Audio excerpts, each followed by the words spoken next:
dan kepada para ulama dan akademisi. Bukti apalagi yang harus diberikan? Semua sudah terang benderang.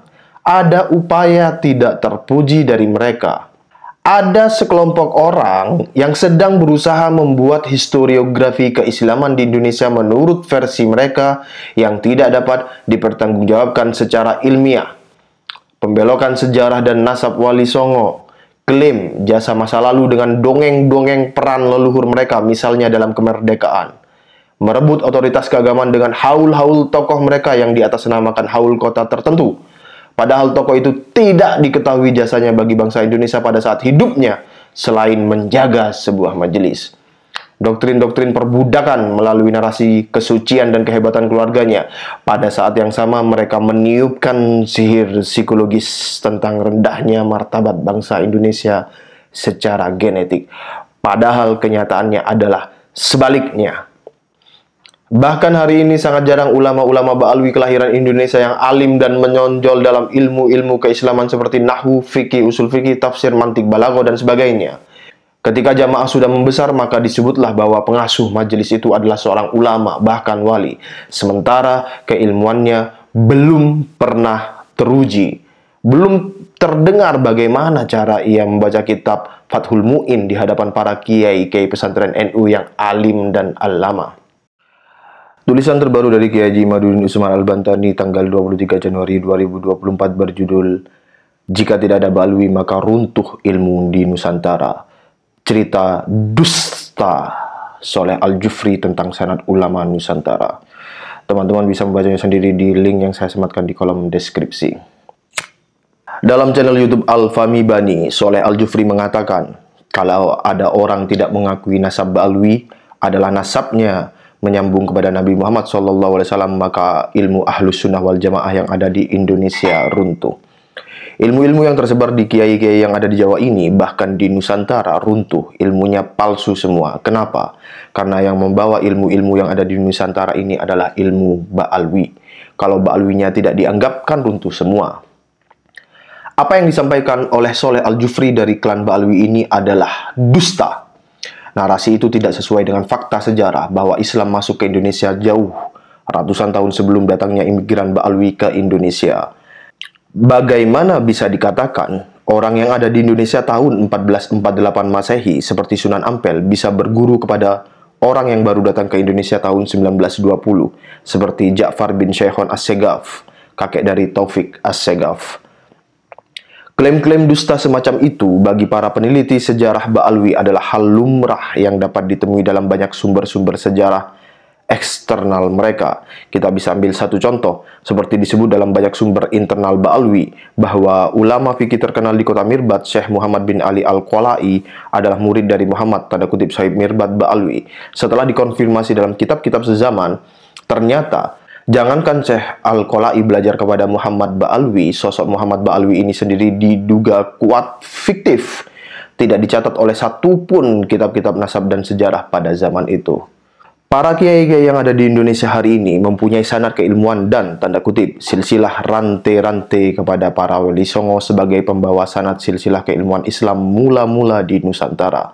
Silsilah itu tersambung dengan ulama-ulama Timur Tengah pada masanya. Wali Songo bukan keturunan Ba'alwi dan tidak berguru kepada Ba'alwi. Seperti yang terdapat dalam naskah Mertasinga bahwa Sunan Gunung Jati 1448-1568 Masehi lahir di Makkah, ayah seorang ulama dan pejabat dari Mesir. Ia belajar kepada para ulama-ulama di Mesir dan Makkah, diantaranya kepada Syekh Najamuddin Al-Kubro dan kepada cucu-cucu murid Ibnu Athaillah As-Sakandari, wafat 1309 Masehi, pengarang kitab yang terkenal Syarah Al-Hikam. Para ulama-ulama Nusantara generasi selanjutnya seperti Imam Haji Wangsareja, wafat 1681 Masehi dari Kresek, Banten. Leluhur Ki Haji Ma'ruf Amin menuntut ilmu di Makkah dan berguru kepada Ibnu Allan, wafat 1647 Masehi, pengarang kitab Dalil Al-Falihin, sebuah kitab sarah untuk kitab Riyadus Solihin. Dalam kurung lihat sejarah Banten Pupuh 37, 39, 43, 58. Bahkan Ibnu Allan mengarang khusus dua kitab yang dititipkan kepada Imam Haji Wangsareja untuk diberikan kepada Sultan Abul Mufakhir untuk diajarkan di Banten. Pertama adalah kitab Al-Mawahib Ar-Rabbaniyah Anil Asilah Al-Jawiyah, dalam kurung manuskripnya masih tersimpan rapi di koleksi Perpustakaan Nasional dengan nomor A105. Kitab kedua yang ditulis Ibnu Alan untuk Sultan Abul Mufahhir Banten adalah Raf'ul Hijab an Arois Khamsatil Abwab. Lihat manuskrip dengan kode OR.5660 pada halaman 66V hingga 73V di Perpustakaan Leiden, Belanda. Generasi ulama Nusantara selanjutnya seperti Abdurrauf Singkil, wafat 1693 Masehi, Aceh, Syekh Yusuf Makassar, wafat 1669 Masehi, dan Syekh Abdus Syukur Kasunyatan, Banten. Ketiganya adalah murid dari Syekh Ibrahim Al-Qurani, wafat 1690 Masehi, seorang ulama Kurdistan yang berkarir di Madinah Al-Munawwarah. Dalam kurung, lihat Ginanjar Sya'ban, Al-Maslakul Jali, Fatwa Ulama Madinah atas polemik Siti Jenar di Nusantara, 1674. Syekh Arsad Al-Banjari, wafat 1812 Masehi, Mufti Kesultanan Banjar, pengarang kitab Sabilul Muhtadin li At-Tafaqquh fi Amriddin, belajar kepada ulama-ulama Timur Tengah, diantaranya kepada Syekh Muhammad Abdul Karim Samman Al-Qadiri Al-Khalwati Al-Madani, pendiri Tarekat Sammaniyah, Syekh As-Sarqawi, Syekh Ad-Damanhuri, dan lain-lain. Kemudian, pada abad 19 Masehi, seorang ulama Banten mendapat kedudukan tinggi di Timur Tengah karena keilmuannya dan karya tulisnya yang berkualitas. Ia adalah Syekh Nawawi Al-Bantani, wafat 1897 Masehi, dari Tanara, Banten. Rumah kelahiran beliau dengan rumah penulis hanya berjarak kurang lebih 12 km. Ia berguru di Makkah kepada Syekh Ahmad Zaini Dahlan, Syekh Abdul Hamid Dagestani, Syekh Sayyid Ahmad Nahrawi, Syekh Ahmad Dimyati, Syekh Muhammad Khatib Duma Al-Hambali, Syekh Muhammad bin Sulaiman Hasbullah Al-Maliki, dan lain-lain.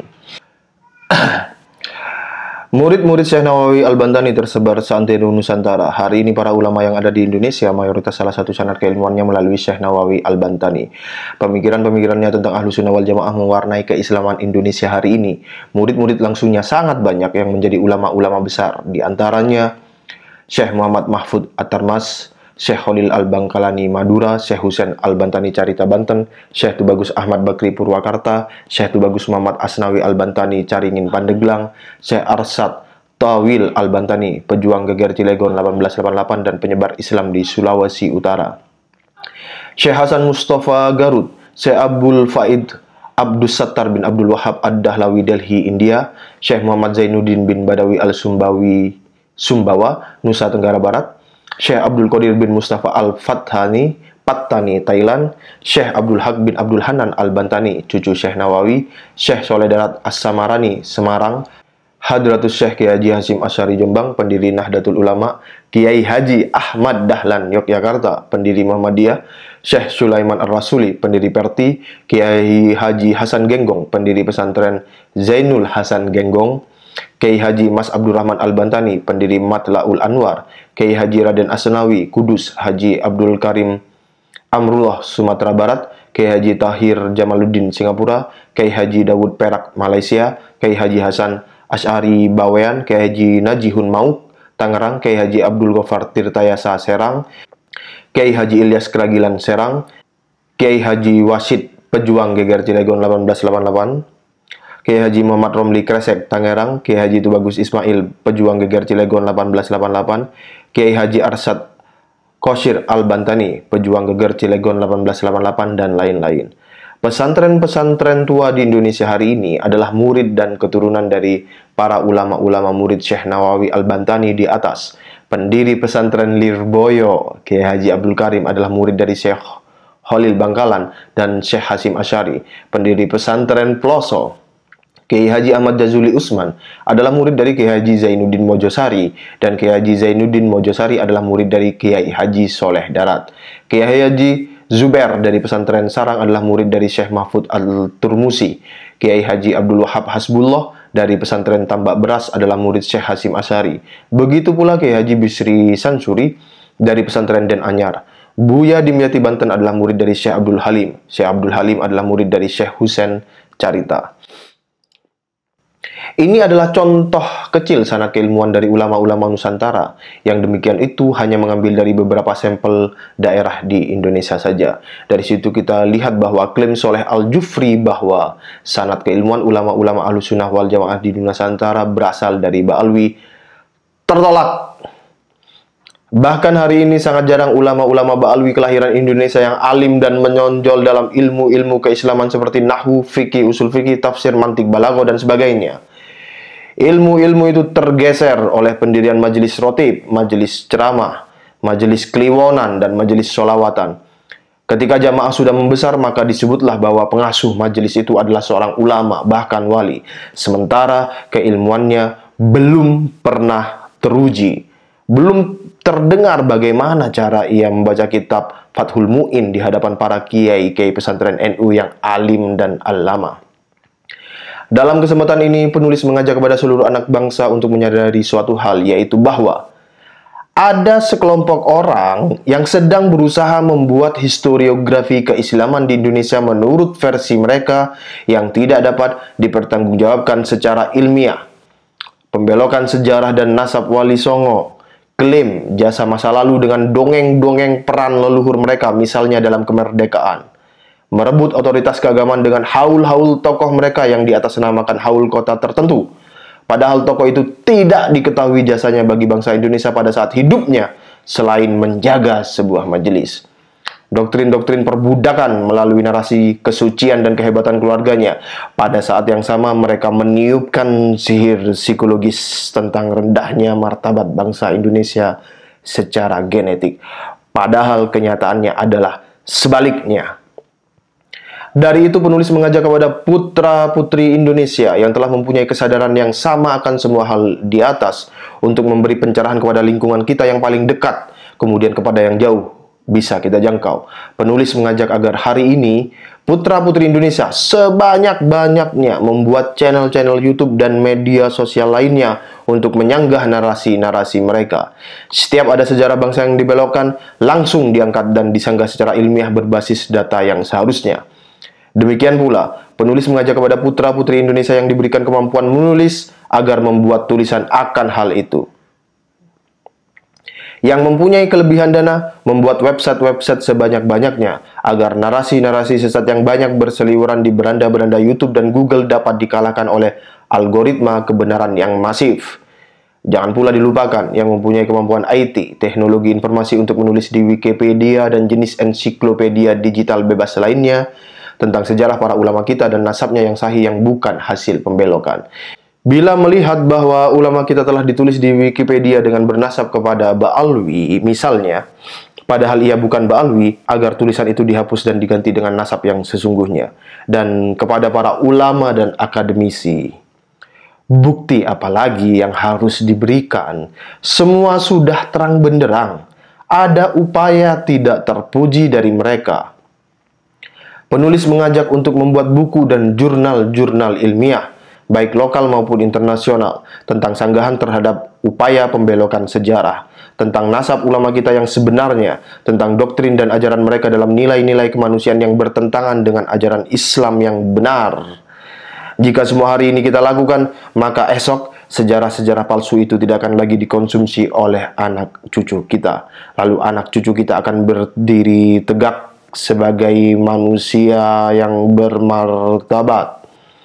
Manusia-manusia yang mempunyai pikiran yang suci dari doktrin sesat dan sejarah yang penuh kepalsuan. Penulis Kiai Haji Imaduddin Usman Al-Bantani. Terima kasih. Wassalamualaikum warahmatullahi wabarakatuh.